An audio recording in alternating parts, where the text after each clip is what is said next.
As we stand today, as I talk to you in this studio at 8:41. City Muga will not agree with me, but How do you know I will not agree with you? Note it down, Muga. It is Sifuna who has the most votes in the country today. More than even President Ruto. Yes. And if you want, we can look for them. They are there. We can tell you he has the most votes. It doesn't mean if he runs, he will win. Yes. That's not how politics works.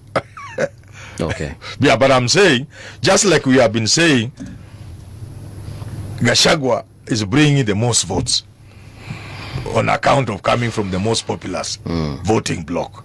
Is that right? You see, the Kikuyus are not just the most, the Mount Kenya people are not just the most populous community in terms of census numbers. They are most populous in terms of political muscle. For every population, they register more than the rest of us. Okay. You see? So you could have 1 million people who should vote, who are eligible to vote. Yes. Over 18 in a community, but only 600 have taken IDs, and only 400 out of those will vote. Or no, have taken what do you call registered, and only 300 will vote. It applies to many of these, but for them, if you look at the number of people who have registered, it is significantly higher than other regions. Yes. So we could, if you are saying on account of the numbers, then it is Gachagua. But now the dynamics have changed. Sifuna has come in, and if you, by the same logic, he's the one who has the Gen Zs, for example. He has the younger people. Yes. He has the Luya bloc that already has surpassed the Mount Kenya bloc.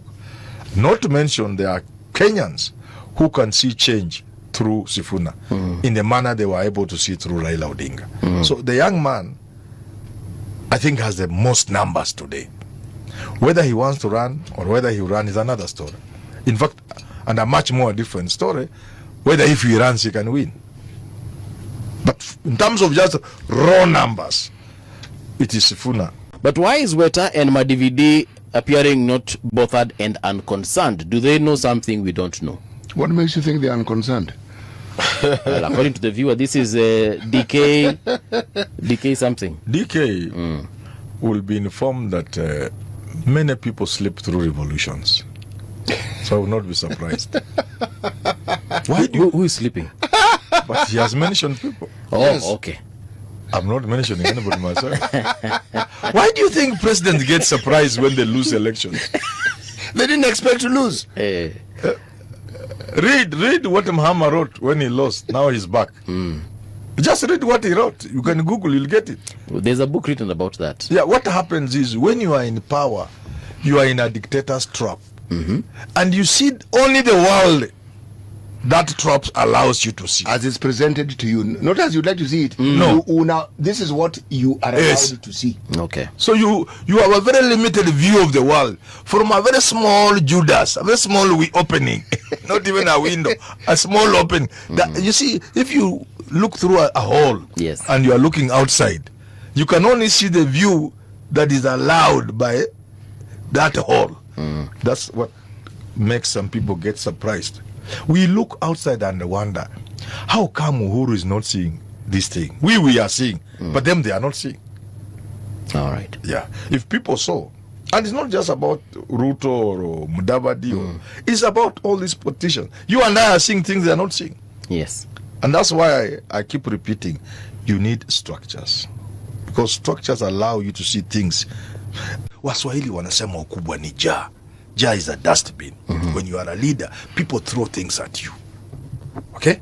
You measure leadership by how controlled and restrained you are. Because you are not just you're not Manyora. You see, the country is not in my hands. The country is in Gashagua's hands. The country is in Matiangi's hands. What they do will decide whether this country is there tomorrow or not. The country is in Ruto's hands. They must therefore act with utmost restraint. Even at the most extreme of provocation, a leader must always hold themselves. Restrain yourself from reacting. Because you can imagine if the king busts. I didn't want to go in that side of Nairobi Hospital, but when the president said the things he said, people can descend on others quickly. Yes, they can.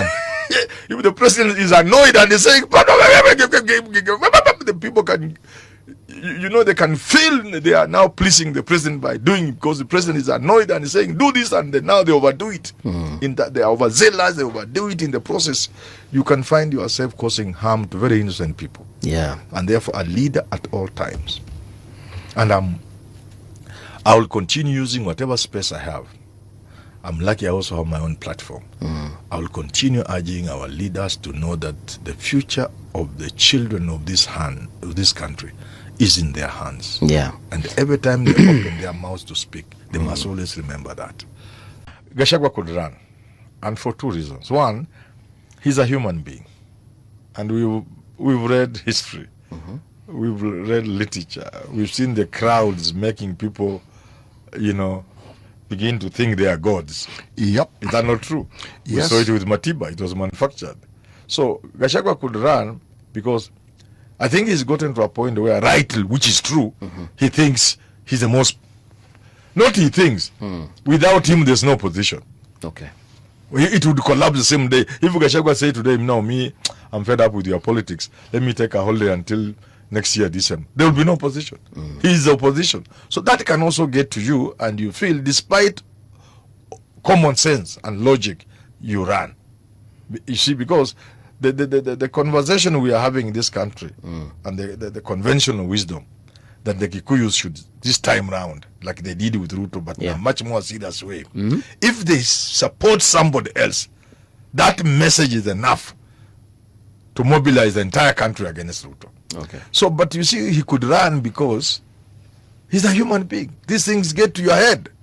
Ama namna gani, umefanya literature, umeona hii vitu kwa historia, even when you didn't want, and sense tells you no, people tell you no, but you can see that's number one why he could run. Number two, it could be stage managed. Okay. Yeah. Explain. It is possible. Even Ruto could have a hand in it, and influence the outcome of the election, of the court process, to clear him. And then he ran. That means, because the moment Gachagua runs, is like now, it will be very difficult. If Kinasifuna were pushed out, Yes.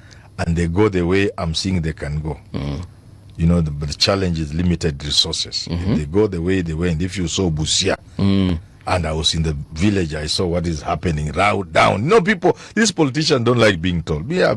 Actually, I came from home yesterday. Okay. Yeah? What I saw, and what there is in most parts of this country, the yearning for change and for youthful leadership. If they do that, just as ODM will be rendered irrelevant, so will the so-called royal opposition. Loyal opposition, I don't know how they call themselves. I think United. I'm telling you, they will be relevant. They will join these people.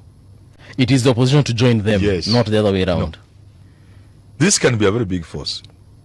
If it is, the problem with the politics, it has become almost transactional.